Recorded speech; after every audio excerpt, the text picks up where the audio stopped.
Hello guys, ఇదైతే 1.5 టన్ guys Mitsubishi. ఇదైతే gas leak guys. ఎవరో మెకానిక్ అంట 2 సార్లు గ్యాస్ ఎక్కించాడంట గాయస్. అంటే లీక్ ఎక్కడుందో కూడా చూడకుండా కూడా ఎక్కిచ్చేసాడు. మరి 2 సార్లు ఎక్కించాడంట. చూద్దామని మొత్తం తీసుకొచ్చాను. హీట్ అయితే ఫస్ట్ అయితే హీట్ చేసుకోవాలి గాయస్. ఎన్ని లీక్స్ ఉన్నాయంటే చూడాలంటే మనం ఫస్ట్ బాగా హీట్ చేసుకోవాలి. హీట్ చేసే ప్రాసెస్ ఇది. సర్ఫ్ వాటర్ అయితే స్ప్రే చేశాను గాయస్. లీక్లు అయితే చూడండి ఎన్ని వస్తున్నాయో. దీనికైతే లీక్లు అయితే మామూలుగా లేదు గాయస్.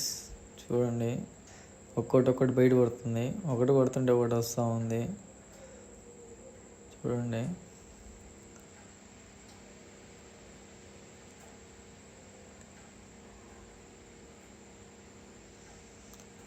మామూలుగా అయితే లేవు గాయస్ లీక్లు మాత్రం.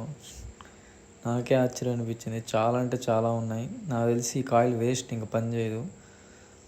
మనం చేయించుకున్న ఫ్యూచర్లో మళ్ళీ లీక్స్ వస్తాయి. సో ఇది వేస్ట్ నాకు తెలిసినంత వరకు. 9 పైన ఉన్నాయి, 9-10 దాకా ఉన్నాయి.